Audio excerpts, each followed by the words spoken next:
चतुर्मास प्रारंभ होने में अब कुछ समय ही शेष है। यदि चतुर्मास से पूर्व दैत्य जाति को जागृत न किया गया तो यह समय व्यर्थ हो जाएगा। परंतु क्या यह समय दैत्य जाति को पुकारने के लिए उचित होगा?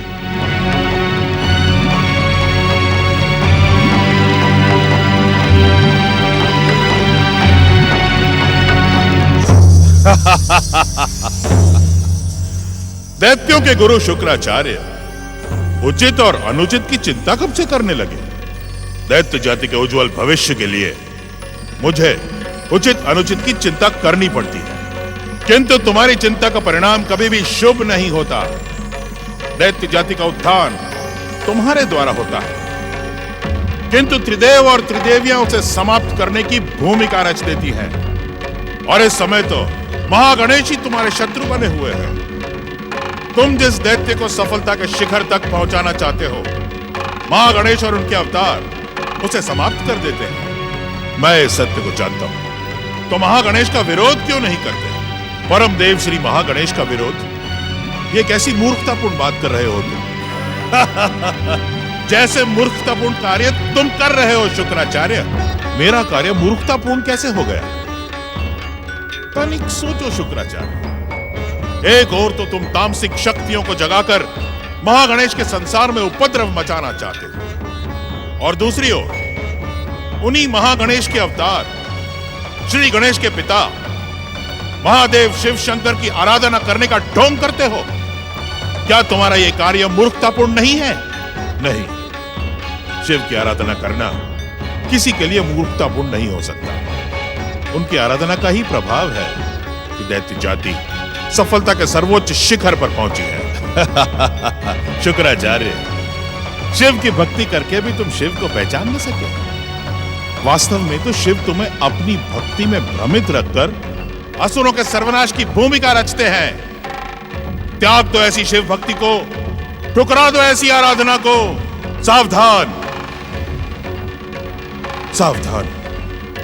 यदि तुमने अपनी वाणी पर अंकुश नहीं लगाया तो मैं तुम्हारा सर्वनाश कर दूंगा। मेरा सर्वनाश शुक्राचार्य, अथवा हमारा सर्वनाश?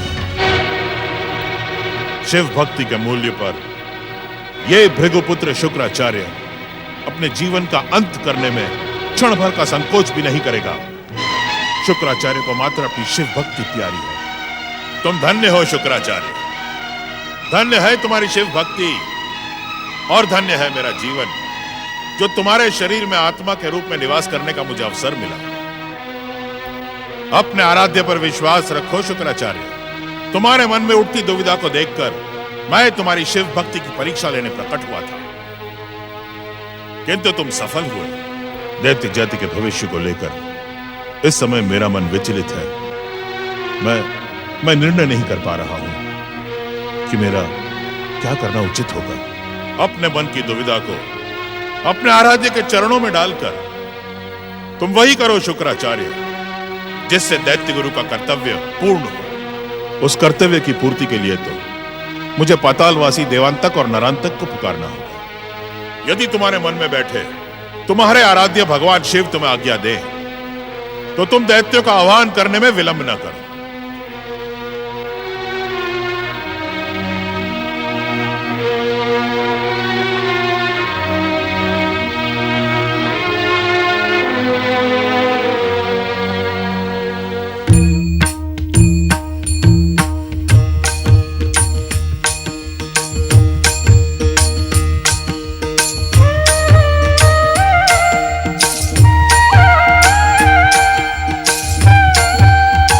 शिव शंकर, आप तो इस शुक्राचार्य के रोम रोम में बसे हुए हैं। आपकी मानसिक आज्ञा पाकर मैं पातालवासी असुर सम्राट देवांतक और नरांतक का आह्वान कर रहा हूं। ओम नमः शिवाय। पातालवासी देवांतक और नरांतक शीघ्र प्रकट हो।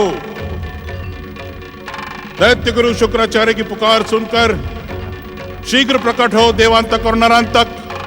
दैत्य गुरु शुक्राचार्य की पुकार सुनकर शीघ्र प्रकट हो देवांतक और नरांतक। पातालवासी देवांतक और नरांतक शीघ्र प्रकट हो। देवांतक और नरांतक, तुम अपने गुरु की पुकार को इस प्रकार अनसुना नहीं कर सकते। यदि तुम अब भी प्रकट नहीं हुए तो हम तुम्हें अपनी मंत्र शक्ति से ऊपर खींच लेंगे। ओम महामंत्रेश्वर शिवाय नमः। दैत्य गुरु शुक्राचार्य, आपने हमें अपनी मंत्र शक्ति से इस प्रकार क्यों खींचा? दैत्य गुरु, क्या आप अपनी मंत्र शक्ति के बल पर हमारी दैत्य शक्ति का अपमान करना चाहते हैं? सावधान दैत्य गुरु शुक्राचार्य, अपनी मंत्र शक्ति का भय दिखाकर हमारे क्रोध को जगाने का दुस्साहस ना करें आप। देवांतक, नरांतक, अपनी आसुरी शक्ति के बल पर तुम अपने गुरु का अपमान करने की भयानक भूल कर रहे हो। मैं जानता हूं कि तुम दोनों पृथ्वीलोक आने के लिए व्यग्र थे। तुम्हारी व्यग्रता का अनुमान लगाकर ही हमने तुम्हें पुकारा है। आपका अनुमान सत्य है दैत्य गुरु। हम दोनों भाई पृथ्वीलोक पहुंचने के लिए व्यग्र थे, परंतु आपकी पुकार सुनकर हम कोई निर्णय नहीं ले पा रहे थे। तभी आपने अपनी मंत्र शक्ति से हमें पृथ्वीलोक खींच लिया। सत्य तो यह है दैत्य गुरु कि दैत्य माता अदिति के व्यवहार ने हमें चिंतित कर दिया था। उन्होंने अचानक हमें पुकारना ही रोक दिया है। उसका कारण यह है देवांतक कि स्वयं हमने दैत्य माता अदिति को तुम दोनों को पुकारने से रोक दिया था। कारण? क्योंकि वो समय तुम्हारा पृथ्वीलोक आने के लिए शुभ नहीं था। तो क्या वो शुभ समय आ गया है? नहीं, वो शुभ अवसर अब भी बहुत दूर है। तो फिर आपने अपनी मंत्र शक्ति के बल पर हमें पृथ्वीलोक पर क्यों खींचा? हम तुम दोनों को कुछ परामर्श देना चाहते हैं। हमारे जैसे बाहुबलियों को आप परामर्श देंगे?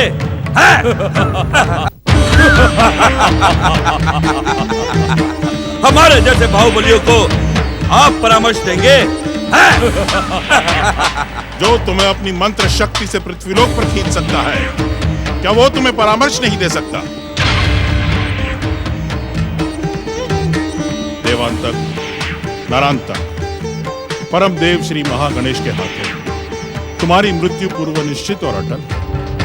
इस बात का संकेत स्वयं श्री महागणेश दे चुके। क्या इस विधान को आप अपनी मंत्र शक्ति से बदल नहीं सकते गुरुदेव? नहीं, परम देव श्री महागणेश त्रिदेव और त्रिदेवियों के विरुद्ध संसार की कोई भी मंत्र शक्ति प्रभावी नहीं हो सकती। हम नहीं जानते दैत्य गुरु शुक्राचार्य, आप हमारे गुरु हैं। किसी भी प्रकार इस संकट से निकलने और इस संसार पर शासन करने का उपाय बताएं।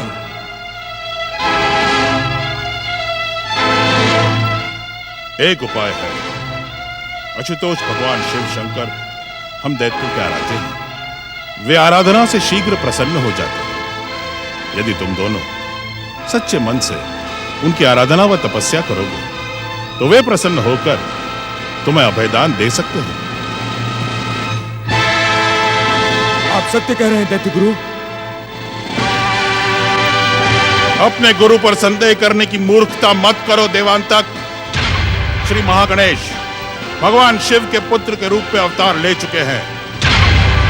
यदि तुमने शिव शंकर को प्रसन्न कर लिया तो हो सकता है कि उनकी प्रसन्नता तुम्हारा रक्षा कवच बन जाए। हम आशुतोष भगवान शिव की आराधना सहित तपस्या अवश्य करेंगे। हमें आशीर्वाद दें दैत्य गुरु कि हमारी शिव भक्ति सफल हो जाए। हमारा आशीर्वाद तो सदा के लिए तुम्हारे साथ है। तुम दोनों इसी पर्वत क्षेत्र की दक्षिण दिशा में स्थित गुफा में भगवान शिव की तब तक आराधना करो जब तक वे प्रसन्न होकर तुम्हें वरदान देने प्रकट नहीं होते। तुम्हारा कल्याण हो। प्रणाम।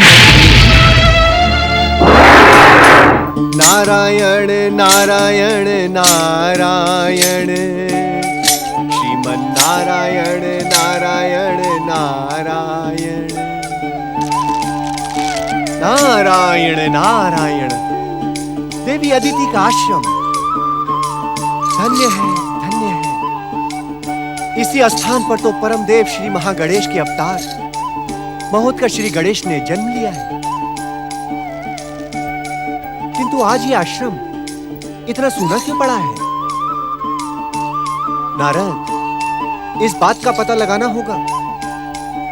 ओम परमदेव श्री महागणेशाय नमः।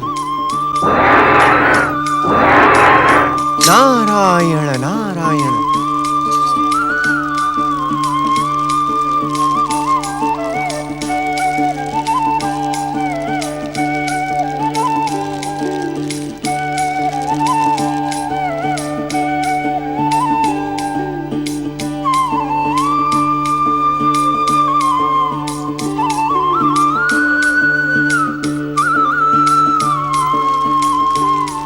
नारायण नारायण।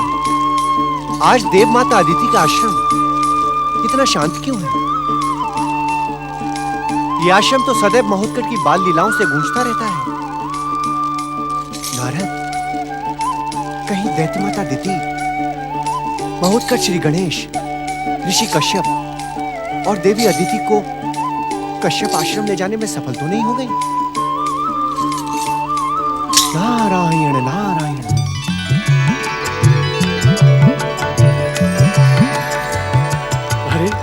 देवर्षि नारद, प्रणाम देवर्षि नारद। अहो भाग्य हमारे कि आप हमारे आश्रम में पधारे। आपका स्वागत है देवर्षि। प्रणाम ऋषिवर। प्रणाम देवी। आप कब पधारे? ये प्रश्न तो मुझे आपसे पूछना चाहिए देवर्षि। नारायण नारायण। देवर्षि, हम जानते हैं कि हमारे स्नान पर जाने के पश्चात ही आप इस आश्रम में पधारे होंगे, परंतु आप किसे खोज रहे थे? भक्त तो अपने भगवान को ही खोजता रहता है देव माता, किंतु आज इस आश्रम में महोत्कच श्री गणेश और उनकी बड़ी माँ देवी अदिति नहीं दिखाई पड़ रही। मैं आप सभी को यहाँ ना पाकर सोच रहा था कि कहीं वो आपको कश्यप आश्रम ले जाने में सफल तो नहीं हो गई। दीदी की तो यही इच्छा है देवर्षि, परंतु हम इस स्थान को छोड़ना नहीं चाहते। ऐसा क्या है इस स्थान में देवी? इसी स्थान पर तो हमारी जन्म जन्मों की मनोकामना पूर्ण हुई है। हाँ देवर्षि, हमारे आराध्य परम देव श्री महागणेश की भक्ति ने इसी स्थान पर हमें महोत्कच के रूप में अपनी महान कृपा प्रदान की। हमारे आराध्य परम देव श्री महागणेश की भक्ति ने इसी स्थान पर हमें महोत्कच के रूप में अपनी महान कृपा प्रदान की है। इस स्थान से आपका प्रेम स्वाभाविक है, किंतु नारायण नारायण, क्या दैत्य माता अदिति आपकी इस भावना का आदर करेंगी? अवश्य देवर्षि। परम देव श्री महागणेश की कृपा से दीदी का स्वभाव इतना अधिक बदल गया है कि हमें विश्वास ही नहीं होता। हाँ देवर्षि, दीदी के बदले हुए रूप को देखकर हम स्वयं चकित हैं। हमें पूर्ण विश्वास है देवर्षि कि दीदी हमारी भावनाओं का आदर करते हुए हमारे इस आश्रम को ही अपना निवास बनाएंगी। आपकी बात सत्य हो देव माता, किंतु नारायण नारायण। मैंने सुना है देवर्षि कि आपके नारायण नारायण कहने में सारे संकेत छुपे होते हैं, परंतु दीति के विषय में नारायण नारायण का अर्थ हम समझ नहीं सके। आप मुझे आदर देने के लिए ऐसा कह रहे हैं ऋषिवर, अन्यथा आप जैसे परमदेव श्री महागणेश के भक्त से इस संसार का कौन सा रहस्य छिपा रह सकता है? देवर्षि, हम वास्तव में आपके कहने का अर्थ नहीं समझे। नारायण नारायण। देव माता अदिति, ये सत्य है कि श्री महागणेश की कृपा से आपकी बहन देवी अदिति के हृदय में परिवर्तन हुआ है, किंतु ये परिवर्तन स्थायी रहे, यही मेरी शुभकामना है। क्या आपको दीदी का स्वभाव पुनः बदल जाने की आशंका है?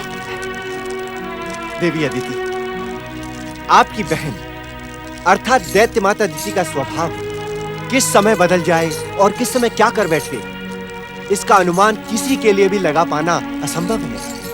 नारायण नारायण। स्वामी, देव ऋषि ने हमें दीदी की ओर से सावधान हो जाने का संकेत दे दिया है।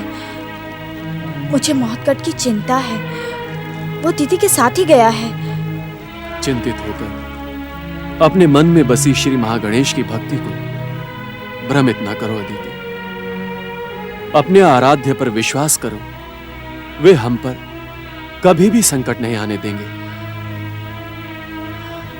परंतु महोत्कट अभी बालक है। हाँ देवी, महोत्कट बालक अवश्य है, परंतु भयानक से भयानक राक्षस को क्षण मात्र में समाप्त करने वाला योद्धा और परम देव श्री महागणेश का अवतार है। देवी, उसकी दिव्य शक्तियों पर विश्वास रखें।